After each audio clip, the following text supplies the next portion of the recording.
Praise the lord. సజీవుని స్వరం అనే ఈ యొక్క కార్యక్రమానికి మిమ్మల్ని అందరినీ ప్రేమతో ఆహ్వానిస్తున్నానండి.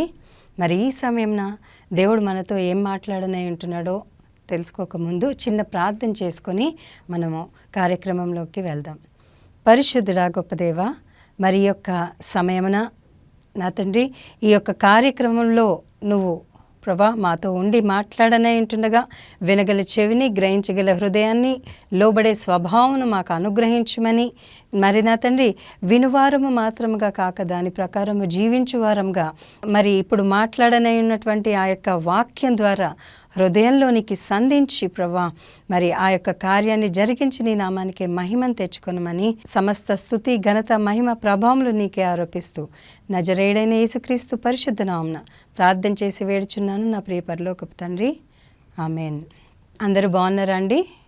ఈ నూతన సంవత్సరంలో మిమ్మల్ని అందరినీ ఇటు రీతిగా కలుసుకోవడానికి దేవుడు చూపించిన మహాకృపను బట్టి దేవాది దేవునికి వందనాలు చెల్లిస్తూ మరి ఈ యొక్క సజీవుని స్వరముల ద్వారా ఆ సజీవమైనటువంటి దేవుడు మనతో ఏం మాట్లాడనై ఉన్నాడో చూసుకున్నట్లయితే ఈ సంవత్సరము ప్రతి ఒక్కరికి దేవుడు చేసేటటువంటి వాగ్దానం ఏంటి అంటే, ఈ కాలమున ఈ యొక్క పరిస్థితులు ఈ కాలంన మరి వాక్యంలో చూసుకున్నట్లయితే జకర్యా గ్రంథం 8వ అధ్యాయము 15వ వచనంలో చూసుకున్నట్లయితే, ఈ కాలమున యెరూషలేమునకును యూదా వారికిని మేలు చేయను ఉద్దేశించుచున్నాను గనక భయపడుకుడి. ఈ కాలమున అంటే మన యొక్క పరిస్థితులు, మనం ఉన్నటువంటి స్థితులు, ఈ కాలము మరి సంకుచితమైనటువంటి కాలంగా ఉన్నది. ఎందుకంటే అనేకమైనటువంటి శోధనలు, అనేకమైనటువంటి శ్రమలు, మరి అనేకమైనటువంటి బాధలు, పరిస్థితుల గుండా ప్రతి ఒక్కరము మన వ్యక్తిగత జీవితాల్లో, కుటుంబ జీవితాల్లో వెళ్తూ ఉన్నాం కదా.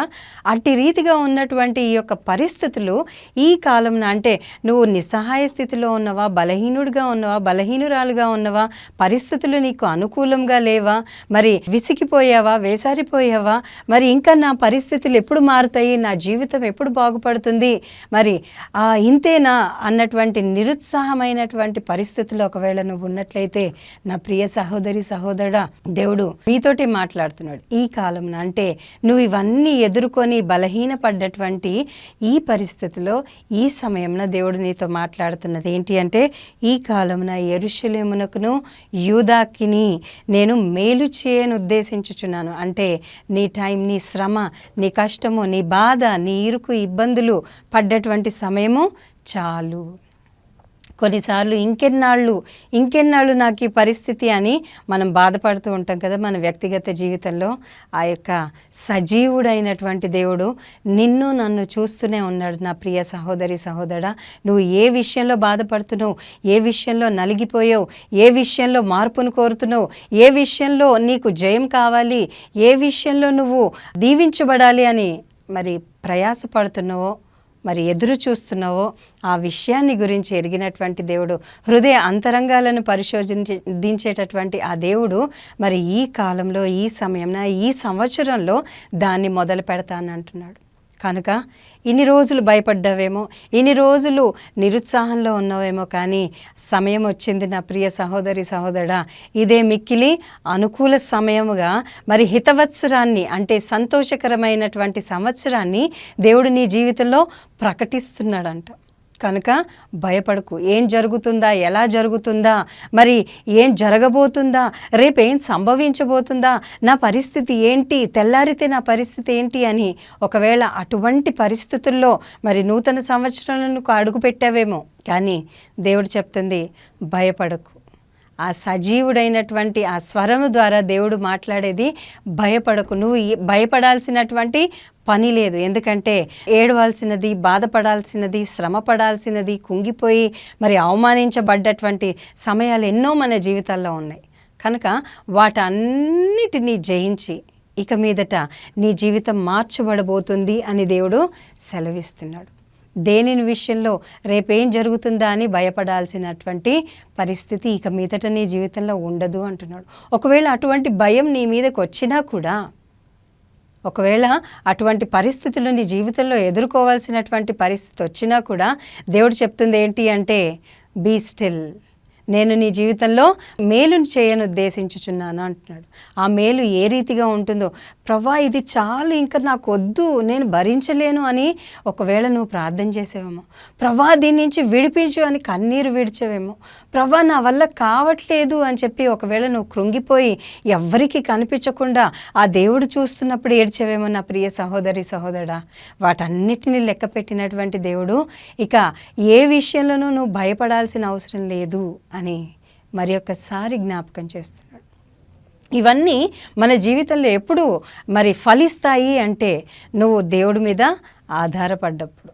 ఆయన తలుపు తడుతున్నాడు, ఇదిగో తలుపునొద్ద నిలబడి తట్టుచున్నాను, ఎవడైనాను నా స్వరం విని తలుపు తెరిచిన ఎడల నేను లోనికి వచ్చి అతనితో కూడా భోజనం చేస్తాను అని మరి ప్రకటన 3:20 సెలవిస్తున్నాడు. తలుపునొద్ద నిలబడి తడుతున్నాడు.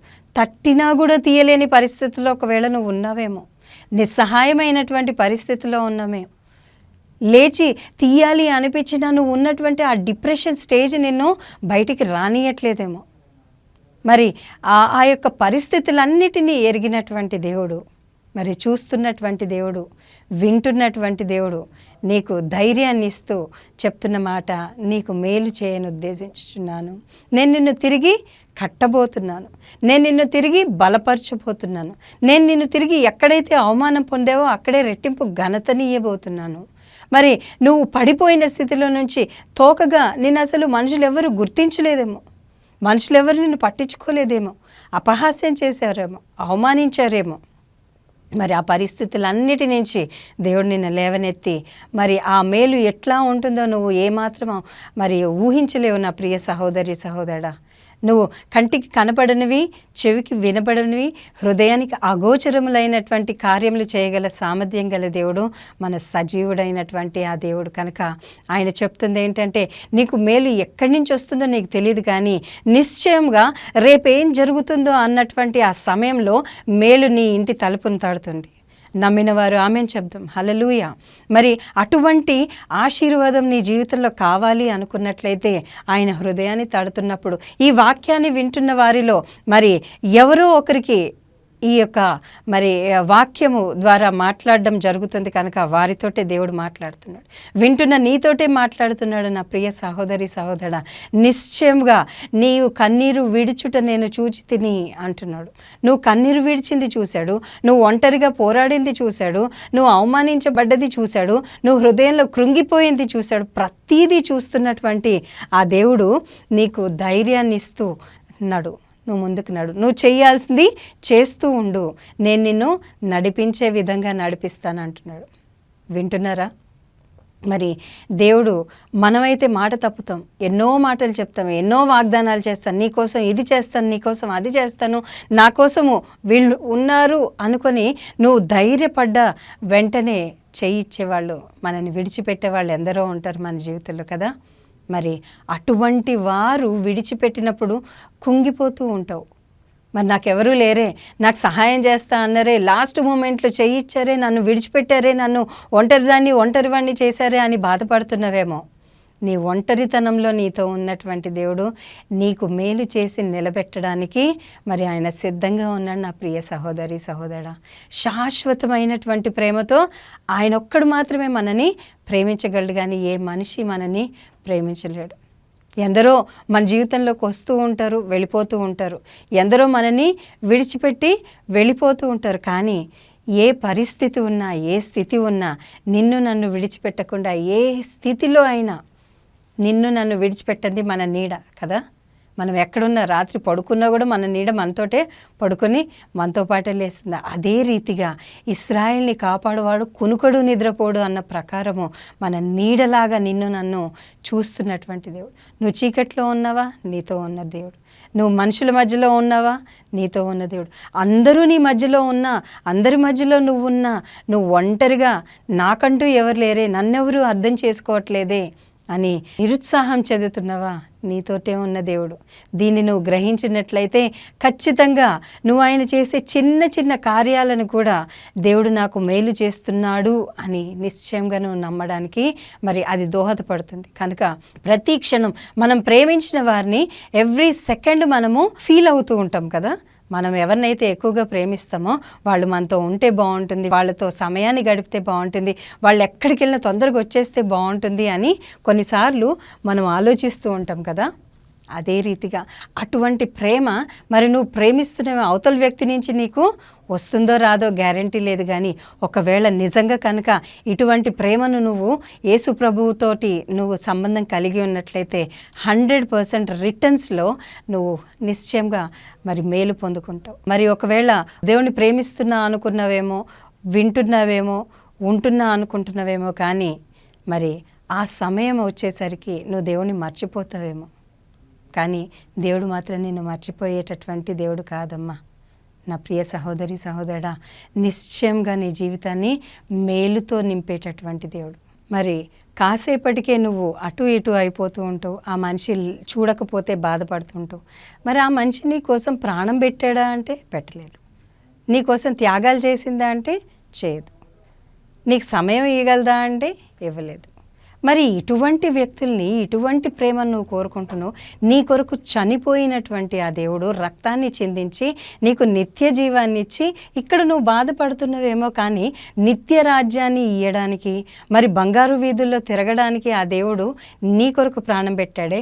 శపితమైనటువంటి జీవితము, అప్పుల పాలైనటువంటి జీవితం, అనారోగ్యమైనటువంటి జీవితము, మరి అనేకమైనటువంటి శ్రమలు, బాధలు, హింస, మరి వీటన్నిటిలో ఉన్నటువంటి నీ జీవితాన్ని మేలుతో నింపుతా అన్నటువంటి ఆ దేవుడికి మాత్రము సమయం ఎంతవరకు ఇస్తున్నాము? ఒక్కసారి ఆలోచించి చూసినట్లయితే మనము అన్నిటికీ సమయం ఉంటుంది, కానీ దేవుడి దగ్గరకు వచ్చేసరికి సమయం అనేది ఉండదు. మనం గమనించి చూసినట్లయితే అనేకులు చర్చికి వెళ్తూ ఉంటారు, కూర్చుంటారు, ఎప్పుడైపోతుందా వాక్యం, ఎప్పుడైపోతుందా, ఒక 10 నిమిషాలు పాస్టర్ కాసేపు ఎక్కువసేపు చెప్తే ఇంకెంతసేపు చెప్తాడు అనేటటువంటి దృక్పథము మన హృదయాల్లో, అంటే మన ఆలోచనల్లో ఉంటుంది. ఇంకా ఎంతసేపు చెప్తాడు అనే దాని మీదే మన ఆలోచన ఉంటుంది. కానీ నేను వింటున్నానా, అది నా హృదయంలో ఫలిస్తుందా, విన్నటువంటి వాక్యం నాకు ఏమైనా మేలు చేస్తుందా అనే దాని మీద ఎవరి దృష్టి ఉండదండి. మరి మనం గమనించుకోవాల్సిన విషయాలు ఇవే. నువ్వు వినువాడుగా, వినేదానిగా ఉంటే ఫలితం లేదు. నువ్వు విన్నది నీ జీవితంలో అప్లై చేసుకున్నట్లయితే దానివల్ల నీకు మేలుగు జరుగుతుంది. కానీ విన్నంత మాత్రాన, చర్చిలకు వెళ్ళినంత మాత్రాన, మీటింగ్స్కి వెళ్ళినంత మాత్రాన ఏది జరగదు. ఇప్పుడు ఫర్ ఎగ్జాంపుల్, అనారోగ్యంతో ఉన్నావు, డాక్టర్ దగ్గరికి వెళ్ళావు, డాక్టర్ దగ్గరికి వెళ్ళి డాక్టర్ని చూసి వచ్చేస్తే నీ రోగం అనేది తగ్గుతుందా? డాక్టర్ చెప్పిన ప్రకారము మనం మందులు వేసుకుంటే తగ్గుతుందా? Simple example. మనము ఆయన చెప్పిన ప్రకారము మనం ట్యాబ్లెట్స్ టైం టు టైం వేసుకుంటే మనకు ఆ రోగం ఏ రీతిగా అయితే నయం అవుతుందో, నీ సజీవమైనటువంటి దేవుడు చెప్పే మాటల్ని కేవలం విని వదిలేస్తే నీ రోగం తగ్గదు, కానీ నీ పరిస్థితులు మారవు. కానీ ఎప్పుడైతే నువ్వు దాన్ని నీ జీవితంలో ట్యాబ్లెట్ లాగా అప్లై చేసుకుంటూ ఉంటావో అప్పుడు నీ జీవితం మార్చబడుతుంది. నా ప్రియ సహోదరి సహోదరుడా, ప్రాక్టికల్ లైఫ్ని ఎవ్వరూ కూడా పట్టించుకోవట్లేదు.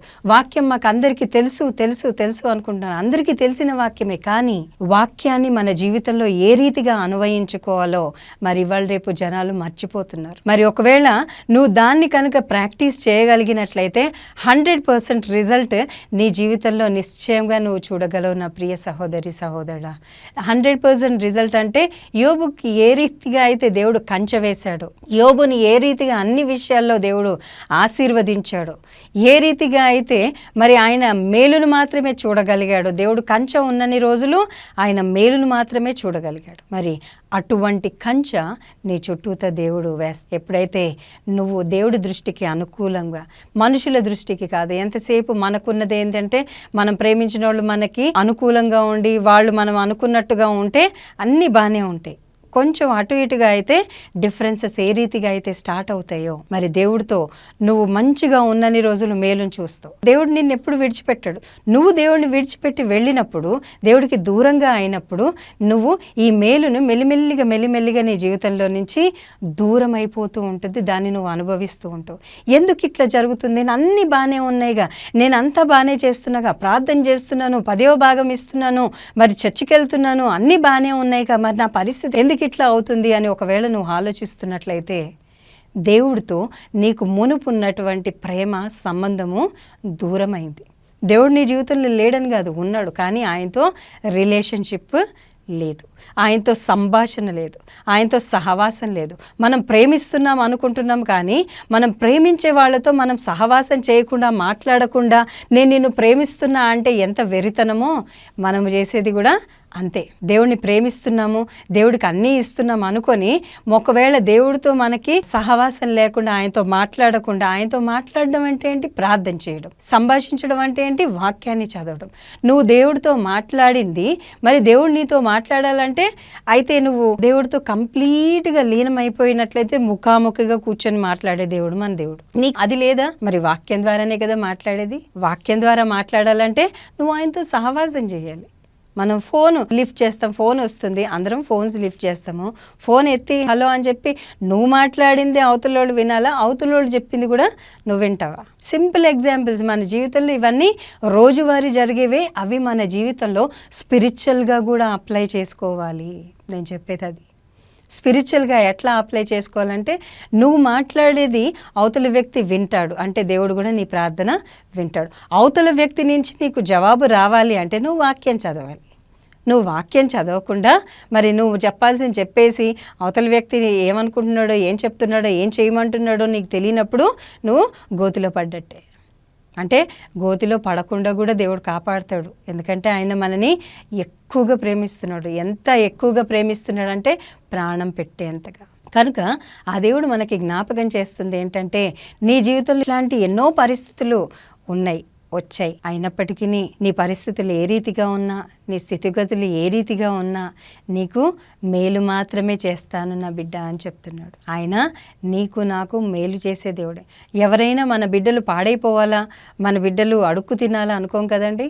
మన దేవుడు కూడా మనం అప్పుల పాలైపోయి చేయి చాపే విధంగా ఉండాలని మన దేవుడు కూడా అనుకోడు. నువ్వు అనేక జన్మలకు అప్పిచ్చేదవు కానీ అప్పు చేయవు అంటున్నాడు. కానీ మనము చూసుకున్నట్లయితే మన జీవితంలో ఎన్నో ఫైనాన్షియల్ ప్రాబ్లమ్స్ ఎందుకున్నాయి అంటే, దేవుడు నీకు ఇచ్చిన దాన్ని నువ్వు జాగ్రత్తగా వాడుకోలేక మరి అనవసరమైన వాటి మీద నువ్వు దృష్టి ఉంచి మరి నువ్వు కొన్ని తెచ్చుకున్నటువంటి కష్టాలు అవి. మనం ఆలోచించి చూసినట్లయితే అప్పుల సమస్యలు ఎందుకు వస్తాయి? నువ్వు దేవుడికి ఇవ్వాల్సిన 10వ భాగంలో ఇవ్వకుండా అన్ని ఖర్చులు అయిపోయిన తర్వాత బుద్ధిగా తీసి పెడతారు. కొంతమంది తీసి 10వ భాగము తీసి పెడతారు, కానీ ఇచ్చేటప్పుడు మాత్రము ఏదైనా ఖర్చు రాగానే దేవుడు అడగడు కదా. కరెంటు బిల్లు కట్టకపోతే కరెంట్ కట్ చేస్తారు, ఫోన్ రీఛార్జ్ చేసుకోకపోతే ఫోన్ కట్ అయిపోతుంది. ఇవన్నీ నిత్య అవసరం. మరి ఇవన్నీ నడిపిస్తున్నటువంటి ఆ దేవుడికి ఇవ్వాల్సిన 10వ భాగం మాత్రము ఇవ్వడానికి మనకి తొందరగా మనసు రాదు. ఇది అందరినీ ఉద్దేశించి చెప్తున్నది కాదండి, ఎగ్జాంపుల్ చెప్తున్నా. కనుక మనం దేవుడికి ఇవ్వాల్సింది 100% ఇస్తే దేవుడు కూడా ఇన్ రిటర్న్ 1000% ఇస్తాడు. నువ్వు ఒక్క పైసా దేవుడి కోసం పనిచేసి చూడు, నీకు 100 times దేవుడు ఎక్కువగా ఇస్తాడు. ఆ ఒక్క పైసా చేయడానికి మనకి మనసు రాదు. నీకు మరి మేలు ఎట్లా దేవుడి దగ్గర నుంచి పొందుకోవాలని ఎదురు చూస్తావు? కనుక ఆ మేలును మనం 100% పొందుకోవాలి అంటే 100% మరి దేవుడికి అనుకూలంగా మనము మనల్ని మార్చుకోవాలి. అందుకనే ఈ యొక్క సజీవుని స్వరము మనకి చెప్తుంది ఏంటి అంటే, మనం ఎప్పుడైతే దేవుడితో కమ్యూనికేట్ అయ్యి ఉంటామో, ఎప్పుడైతే ఆయనకి సమీపంగా ఉండడానికి ప్రయత్నం చేస్తామో, మనం అట్లీస్ట్ ప్రయత్నం చేస్తే ఆయన కొనసాగించేటటువంటి దేవుడు. హల్లెలూయా. మనము కేవలం ప్రయత్నం మాత్రం చేస్తే చాలు, ఆయన మనని ముందుకు నడిపించడానికి, బలపరిచి నడిపించడానికి ఆయన సిద్ధంగా ఉన్నాడు. ఎందుకంటే మన బలహీనతలను ఎరిగి మనని బలపరచు దేవుడు కనుక. మనం ఏ విషయంలో బలహీనులుగా ఉన్నామో, ఏ విషయంలో బలవంతులుగా ఉన్నామో, ఏ విషయంలో మనము స్ట్రాంగ్గా నిలబడగలము, ఏ విషయంలో పడిపోతుంటాము అనేది దేవుడు గమనిస్తూనే ఉంటాడు. మనం కళ్ళు మూసుకొని దేవుడు మనం చూడట్లేదు అనుకుంటే అది మనం వెర్రితనం. కనుక దేవుడు అంటుంది ఏంటంటే, నువ్వు నిశ్చయంగా మేలు పొందాలి అంటే, ఆ 100% మేలు నీకు రావాలి అంటే దేవుడితోటి సంబంధం కలిగి ఉండాలి. దేవుడితో మనము కనెక్ట్ అయి ఉండాలి. ఆ కనెక్షన్ ఏ రీతిగా ఉంటుంది అంటే, రోజు ప్రార్థన చేయడము, రోజు వాక్యం చదవడము. వాక్యం వింటున్నాం కదా, యూట్యూబ్లో పొద్దున్న లేచినప్పటి నుంచి వాక్యం వింటారు, కానీ అటు ఇటు పనులు చేసుకుంటూ ఏదో చేసుకుంటూ వాక్యం వింటున్నట్లయితే అది ఇక్కడి నుంచి వస్తుంది, ఇక్కడి నుంచి వెళ్ళిపోతుంది. నువ్వు వినాల్సినటువంటి ముఖ్యమైనటువంటి సందేశము, దేవుడు నీకు ఇస్తున్నటువంటి సందేశాన్ని కొన్నిసార్లు అపవాది దొంగిలిస్తూ ఉంటాడు. కనుక అది నీ జీవితంలో ఎక్కువగా ఫలించదేమో. నువ్వు ఏదైనా కాన్సన్ట్రేట్ చేసి మరి ఖచ్చితంగా నీ మనసంతా దాని మీద పెట్టి ఎప్పుడైతే నీ జీవితంలో అప్లై చేసుకుంటావో అప్పుడు నీ యొక్క జీవితము మార్చబడుతుంది. మేలు చేయను ఉద్దేశించుచున్నాను అని ఆయన అంటున్నాడు. ఆయన మేలు చేయడానికి సిద్ధంగానే ఉన్నాడు. ఆ మేలును పొందుకోవడానికి నీ యొక్క ప్రవర్తనలో దాన్ని ఆయన చూడాలి. కొన్నిసార్లు క్రిటికల్ కండిషన్ ఉన్నప్పుడు మరి తన బాడీ సహకరించట్లేదండి, మా మెడికేషన్ పని చేయట్లేదండి అని డాక్టర్స్ కొన్ని సందర్భాల్లో అంటూ ఉంటారు కదా.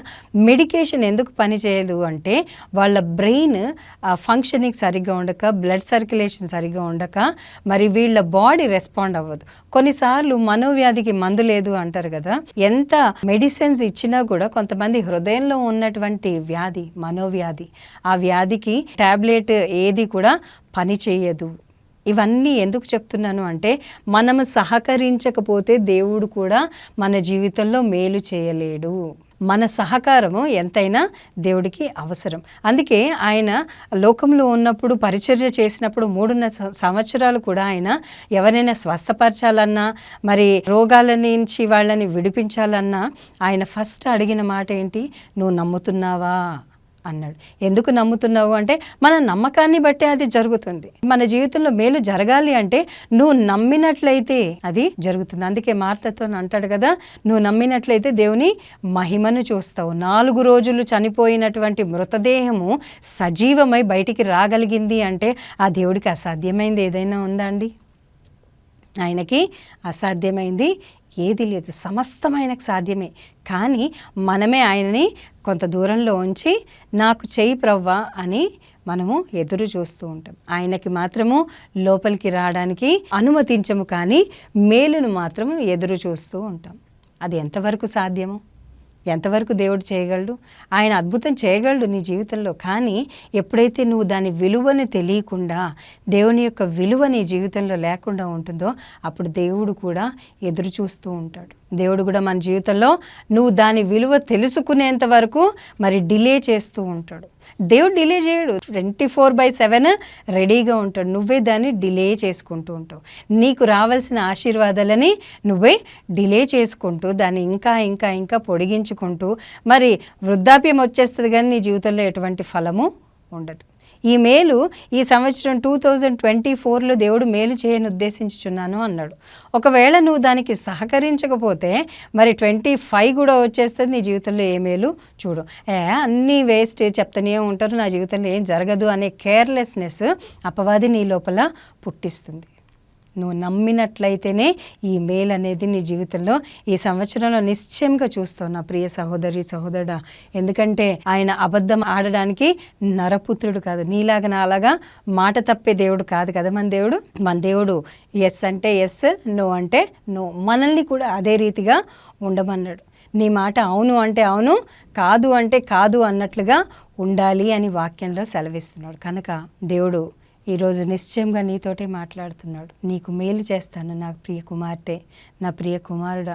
నేను నిన్ను ప్రేమిస్తున్నాను కాబట్టి నీ జీవితంలో మేలు చేయను ఉద్దేశించుతున్నాను. కాబట్టి భయపడకు. నువ్వు నీ ఇంట్లో ఉన్నా, నువ్వు సంఘంలో ఉన్నా, సమాజంలో ఉన్నా, నువ్వు ఉద్యోగంలో ఉన్నా, వ్యాపారంలో ఉన్నా, మరి ఏ పరిస్థితిలో ఉన్నా, ఎక్కడున్నా కూడా నీ జీవితంలో మేలు అనేది పక్కన వాడు చూసే విధంగా నేను నీ జీవితంలో మేలు చేస్తాను. దానికి నువ్వు సహకరించాలి. దానికి నువ్వు సహకరించినట్లయితేనే ఆ మేలును నువ్వు చూడగలవు అని దేవుడు సెలవిస్తున్నాడు. కనుక ఎంతమంది మేలు పొందాలి అని ఎదురు చూస్తున్నారో నిశ్చయంగా ఆ మేలు మీ జీవితాల్లో కలుగునుగాక. ఈ సంవత్సరపు ఆశీర్వాదం మీ జీవితంలో నిశ్చయంగా పొందుదురుగాక.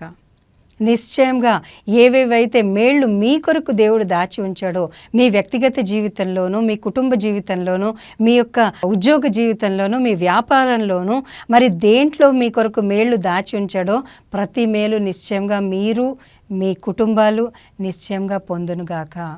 మరి ఇటువంటి గొప్ప ఆశీర్వాదం ఇవ్వడానికి ఆ దేవుడు సిద్ధంగా ఉన్నాడు. పొందుకోవడానికి మరి నువ్వు సిద్ధంగా ఉన్నావా? ఆశీర్వాదాన్ని ఆహ్వానించుకోవడానికి సిద్ధంగా ఉన్నవా?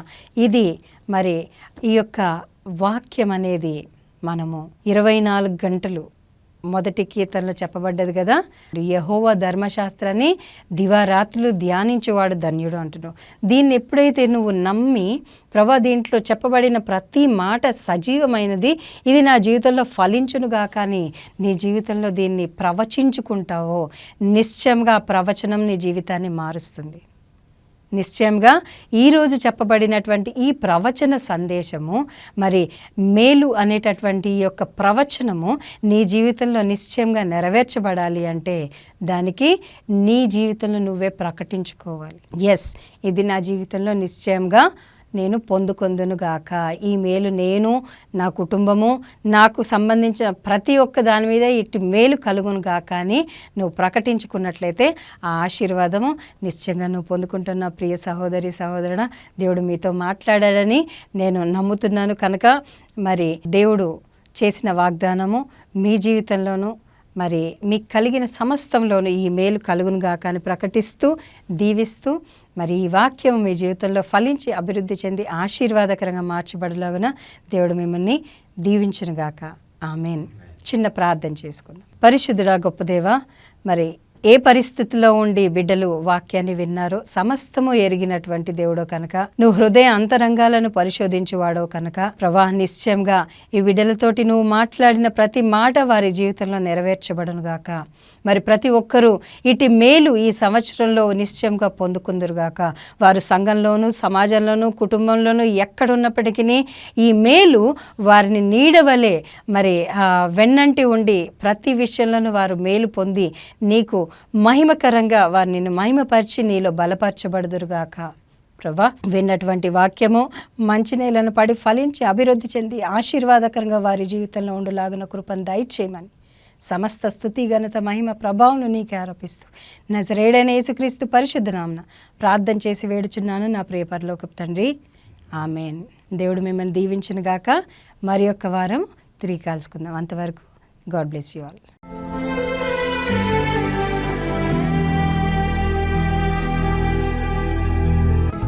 మీకు ప్రత్యేకమైనటువంటి ప్రార్థన అవసరతలు ఏదైనా ఉన్నట్లయితే సంప్రదించవలసినటువంటి ఫోన్ నంబరు 7386464385. ఈ నంబర్కి సంప్రదించినట్లయితే మీ కొరకు ప్రత్యేకంగా ప్రార్థనలు చేయబడతాయి. ఫేస్బుక్లో voice of the saviour page ఉంది, ఇన్స్టాగ్రామ్లో కూడా ఉంది వాయిస్ ఆఫ్ ద సేవియర్ అనేటటువంటి పేజ్, యూట్యూబ్ ఛానల్ కూడా ఉంది వాయిస్ ఆఫ్ ద సేవియర్ అని.